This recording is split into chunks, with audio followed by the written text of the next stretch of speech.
Number 6 in the most interesting fantasy basketball players is Chet Holmgren. He missed his entire rookie season, but he is back this year and he is going to be an amazing fantasy basketball player. But how good can he be? Can he even challenge his rookie rival in Victor Wembanyama? We're going to talk about it. Let's go! Jordan open. Chicago with the lead. Bryant to Shaq. Not a game. We talking about practice. LeBron James with no regard for human life. Irresponsible. Back out to Allen. His three-pointer. Hurry for three. Wow! Unbelievable. Making it rain in New York. We the North are now we the champions. Not the destination, it's the journey. Mamba out. G'day and welcome again to the Ball Boys Fantasy Basketball Podcast. I'm your host, Mitch Casey, and you can find me on Twitter at Ball Boys Fantasy, and we are continuing our charge through the number 1 most interesting fantasy basketball player.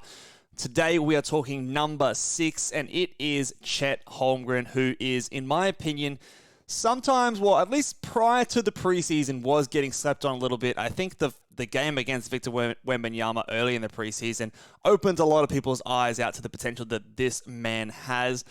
I'm very, very excited to see Chet Holmgren play. I was very devastated last year when he was out for the season with his foot injury. A lot of people will say that this man is injury prone. The injury that he had is something that is completely unrelated to the fact that he is a skinny player. There are not many injuries in the NBA that are associated to being skinny. That just isn't how injuries work. Maybe you can lean to maybe someone's shoulder getting pulled out, but I don't see that happening very often in the NBA. But anyway, not to get sidetracked, I'm very excited to see Chet Holmgren play, but how good can he be from a fantasy basketball perspective? That is the question that we're going to be asking today. For a player that we've not seen a single minute in an actual real-life NBA game, we've only seen him play in college and only in the preseason. What can we actually expect from him this season? So let's talk about Chet. He is 21 and a half years old, and his average draft position is a little all over the place. On Yahoo, is at 48.5, ESPN 68.4, and on Fantrax, he is at 43.3. So, again, ESPN, a bit more towards the points league, and he definitely is someone that is probably better in a category league than he is in a points league format because of the fact that a lot of his value comes from efficiency and blocked shots. He's not going to be the highest point scorer in the world, especially on a team where it has a player like Shai Gilgeous-Alexander, who is one of the best scorers in the NBA, but he is still someone that's going to put up some really nice numbers. Now, what we're going to do in today's podcast is we're going to be going ahead, and again, this is someone we haven't seen yet play in the NBA regular season. We haven't seen his fantasy production before, so we're going to do our best to kind of get a gauge on what kind of a player is he, what can we expect compared to other players that play a similar position to him, and where are his strengths and weaknesses, how good are his strengths compared to other elite players in those categories. So what we're going to do, and I've gone through these next few slides here on YouTube, and we're going to be comparing his per 100 possession numbers to a few other recent bigs that came into the NBA that are good in the same kind of areas that he is, and see how he stacks up against those sort of players, so you guys get an understanding of what we can expect from a Chet Holmgren. So, let's look at, first of all, we're looking at his block numbers. Now, that is going to be one of the biggest sources of his value. Now, all the players on the screen here, the numbers you see on the screen are their last season in college. And again, it's their per 100 possession numbers. Now, the reason I've done per 100 possession is it's, in my opinion, the best way to translate from college, that slower pace kind of pace, for lack of a better term, towards the NBA, which is a little bit quicker. You've also got longer games, 12-minute quarters versus 20-minute halves and all those sort of things. So this is the best way to translate across the numbers. Now, of course, you're going to see some enormous numbers in here. Now, those numbers aren't what they're going to be doing in the NBA, but it gives a good way for us to compare them between each other because, again, some teams play at a slower pace during the college, some teams play at a higher pace, so on and so forth. So per 100 possessions in the block department, Chet Holmgren averaged 7.4 blocks for every 100 possessions. Others that I've compared him to, Walker Kessler, an insane block rate. He averaged 10 blocks per 100 possession, which I think is the most that we've seen maybe ever, I want to say. And obviously last year we saw that translate immediately. I believe he's going to lead the league in block shots this season. He blocked like 2.3 shots per game in like 23 minutes per game. So he's not going to be quite as good of a shot blocker as Walker Kessler was last season. But remember, Walker Kessler took a little while for the minutes to ramp up versus I think Chet Holmgren is going to walk into 28 to 30 minutes a night opening night. So keep that in mind. Compared to a Jaren Jackson Jr., it is closer. So Jaren averaged 8.1 blocks per 100 compared to the 7.4 that Chet averaged. Not quite as good, but close. It's not too far away. And obviously Jaren Jackson Jr. had the most amount of block shots in the NBA last season. Someone like a Mark Williams averaged 7 blocks per 100 possessions, so Chet was higher in that department than someone like a Mark Williams. Now, Mark Williams struggled a little bit in the NBA to translate or at least ramp that up when his minutes increased. He was averaging over a block per game in like 14 or 15 minutes per game, but as his minutes went higher, he struggled to ramp that up.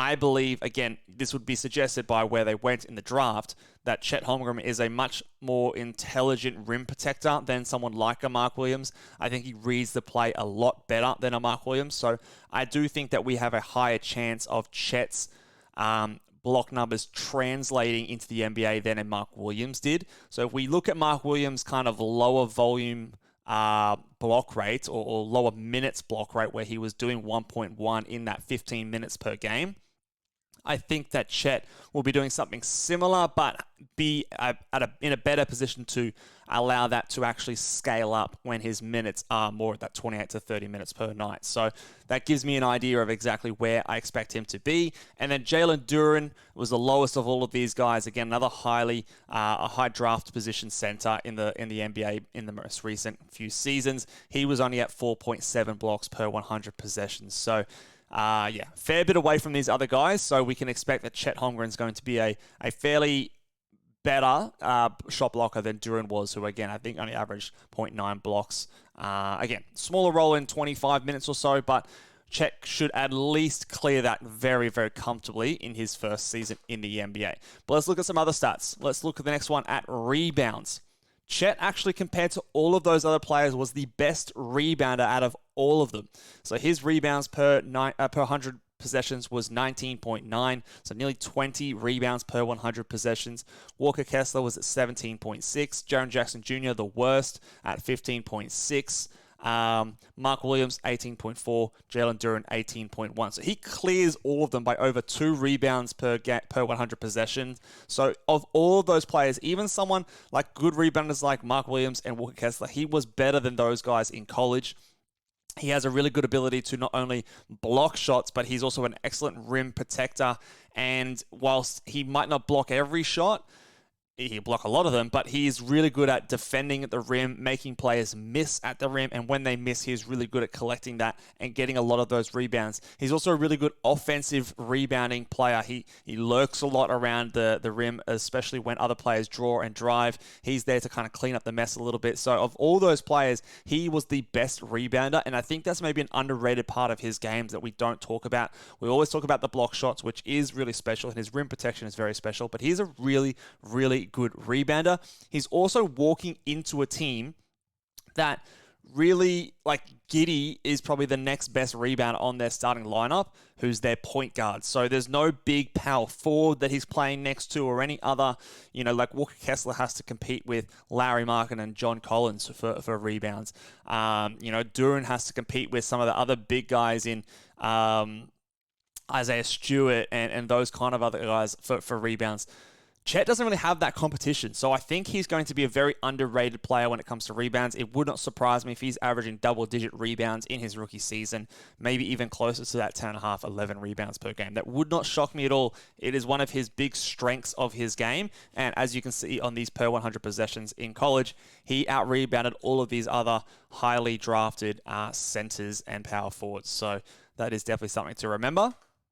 Scoring, let's have a look at scoring. Per 100 possessions, he scored 28.4 points. Again, that is second on this list behind Jaren Jackson Jr., who just pipped him by nearly or just under 1 point per 100 possessions. Walker Kessler was at 25.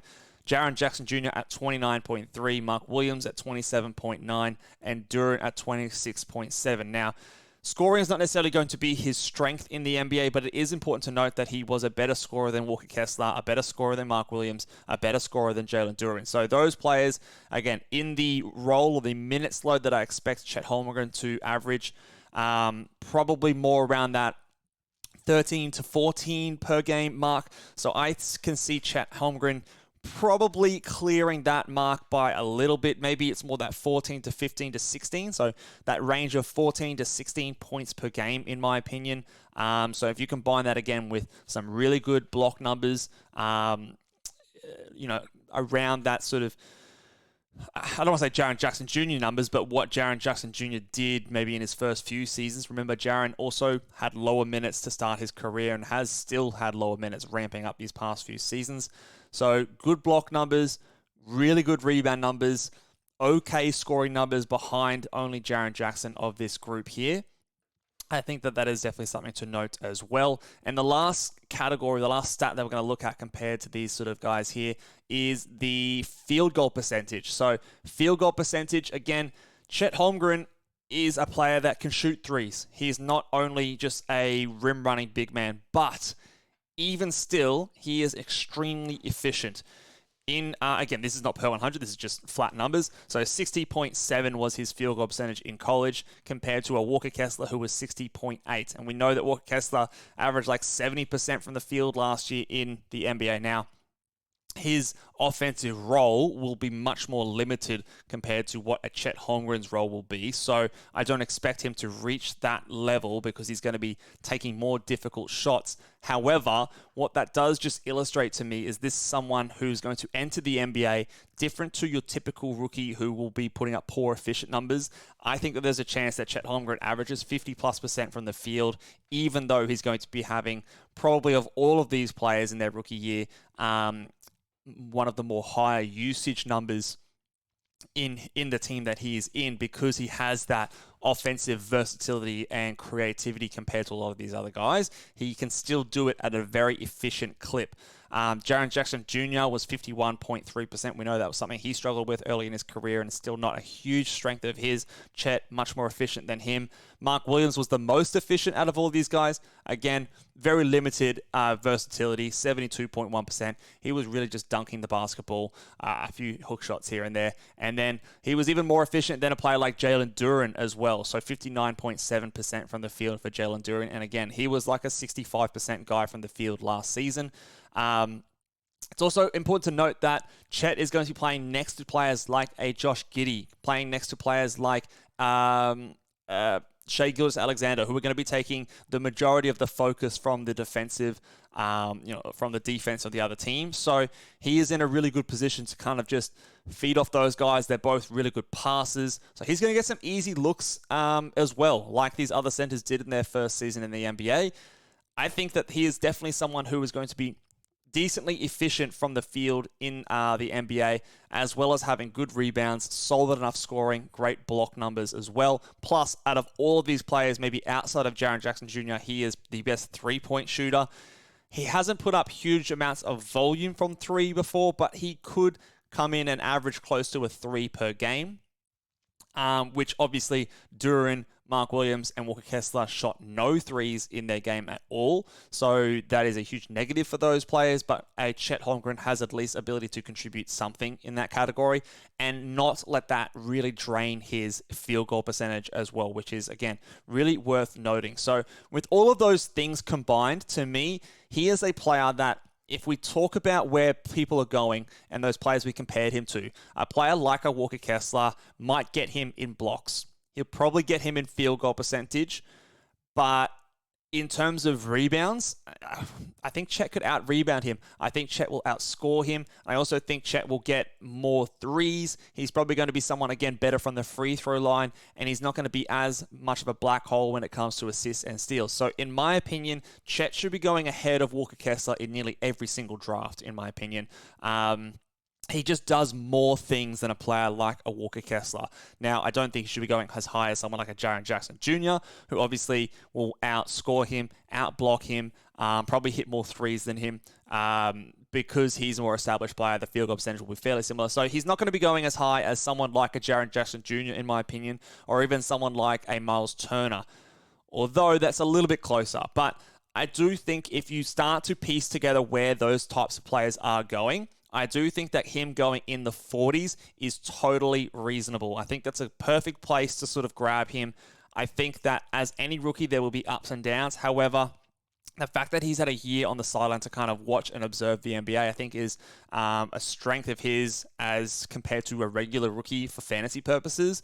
So I think I feel more confident in him doing some really good things in his rookie season and not too worried about your typical rookie pitfalls of poor efficiency and really high variance game to game, week to week. So I think he can hit the ground running in the preseason. I've really liked what I've seen. I think there's more upside, especially offensively, passing wise as well. But at the very minimum, he's going to be putting up some good blocks, some great rebounds, decent efficiency. He's going to score okay. He's going to be, shooting some threes in the NBA as well. So I think in the 40s is perfectly fine to get him. There's an outside chance that he is ranked better than a player like Victor Wembanyama, but I don't think that I'd be drafting him there, especially from what we've seen in the preseason. Wemby is going to just get more of the green light, more of the usage than a player like Chet when you've got players like Giddey, Jalen Williams, Shai Gilgeous-Alexander on the same team. He's going to be sort of fighting for that third or fourth spot in the offensive pecking order, but I don't think we should be falling asleep on Chet, and I do think he's going to be a top 50 player in his rookie season, which we don't often see for rookies very much in the NBA. So let me know down in the comment section, guys, where do you think you would be targeting Chet Holmgren, and what do you think we can expect from the rookie center this season? Let's talk about who is going to be going at number 6. I've got a hint for you guys. And they're all getting... at number 5. Wow, we are top 5 here. They're all very interesting at this spot. You guys are getting very, very good at guessing, and I'm probably giving these clues that are far too easy. I'm going to give you one clue for this guy.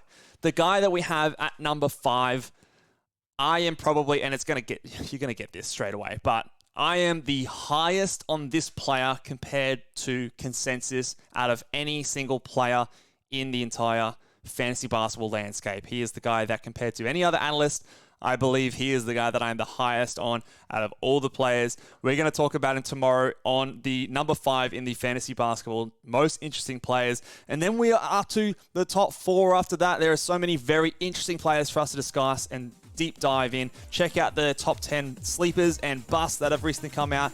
ballboysnba.com. Get your season guide, and I'll see you later. Bye.